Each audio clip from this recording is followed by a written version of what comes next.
Halo, pada kali ini kita akan berdiskusi mengenai pola akumulasi yang terdeteksi di saham PRDA, Prodia Widya Husada. Kita ulangi dulu ciri-ciri saham yang diakumulasi dari versi gudang saham sebagai berikut. Nah, kita mulai dengan ciri-ciri yang pertama, yaitu saham naik tinggi lalu turun tajam. Nah, jadi kalau dari PRDA ini kita lihat di bulan November 2021 saham PRDA naik dari level 6.000 sampai 10.000. Ini sekitar 60% dalam jangka waktu sekitar 1 bulan lebih. Jadi saham tersebut naik tinggi. Nah, lalu kembali turun tajam, bisa kita lihat PRDA lambat laun turun dan akhirnya kembali ke level 6.000-nya di bulan Mei 2022. Nah, kita ke ciri-ciri yang kedua, yaitu lama-kelamaan pergerakan harga mulai melambat.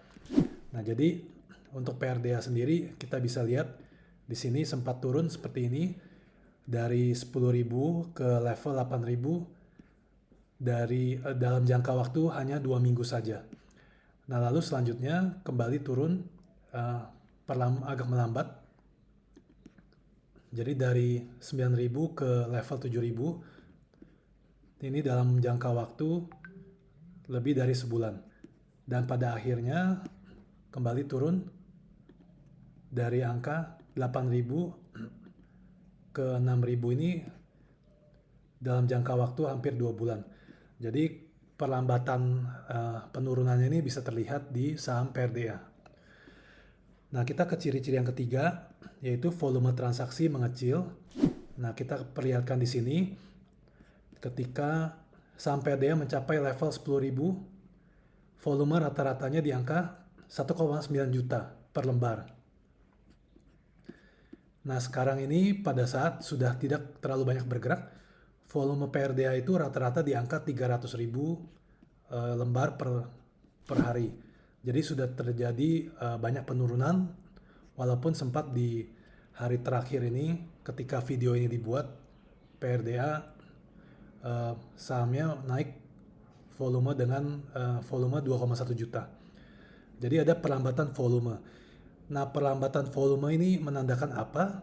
Ini artinya kalau saham PRDA terus turun, penjualnya amat sulit untuk ditemukan. Jadi dengan angka 6.000 ini tidak ada yang mau menjual sahamnya, kecuali mungkin sahamnya naik kembali. Tapi harus diwaspadai, nanti kita lihat ke ciri-ciri berikutnya. Ya. Nah, kita ke ciri-ciri yang keempat, yaitu PRDA berada di atas support tertentu. Nah, kita lihat saat ini PRDA tertahan di support kuat 6.000 di sini. Tidak ada pergerakan sejak bulan Juni-Juli ini. Nah, kita bisa lihat juga di masa lalu bahwa PRDA ini berada di atas support kuat. 6.000 ini merupakan support kuat. Kita juga bisa lihat lebih ke belakang lagi. Sebenarnya angka 6.000 ini merupakan level all time high di waktu terdahulu untuk saham PRDA. Jadi pada waktu sempat tembus 6.000 pertama kali di bulan Juli, volume sangat tinggi. Lalu juga ketika turun tertahan lagi di level 6.000. Jadi ini merupakan support level yang kita lihat bisa berfungsi sebagai support. Nah, ciri-ciri yang kelima ini belum tercapai untuk PRDA, yaitu periode akumulasi paling tidak minimal 3 bulan. Untuk PRDA sendiri, kita bisa perhatikan ketika menyentuh angka 6.500 itu pada waktu akhir Mei 2022. Saat ini kita berada di awal Agustus, jadi berarti periode akumulasi hanya sekitar 2 bulan lebih. Jadi bulan Juni, Juli, dan sebagian bulan Mei. Jadi ciri-ciri yang kelima ini belum terpenuhi untuk PRDA. Nah, kita lihat ciri-ciri yang terakhir, yaitu setelah naik volume transaksi akan membesar. Nah, karena memang belum menembus resistance-nya, jadi kita belum beranggapan PRDA ini naik. Jadi kita harus tunggu dulu apakah volume PRDA bisa naik di atas volume rata-rata yang di sini, yang sudah lumayan kecil ya, di antara 270 sampai 300 ribu. Seperti itu. Nah, selanjutnya untuk titik beli PRDA itu seperti apa? Nah, kita ada dua cara untuk melihat PRDA. kita bisa tunggu di support 6.000-nya kalau memang diberi kesempatan antara 6.000 sampai 6.100 atau mungkin juga 5.900 sampai 6.100 bisa dicoba untuk dibeli dengan kita lihat stop loss-nya ini di hari terakhir kemarin berada di 5875. Jadi stop loss-nya di angka 5.800 seperti itu. Jadi dengan titik beli 6.100 maka ini stop loss-nya di bawah 5%. Jadi ini merupakan hal yang baik. Nah, lalu titik beli yang kedua yaitu di atas 6.500. Jadi ketika PRDA naik di atas 6.500, kita bisa taruh stop loss di bawah 6.300.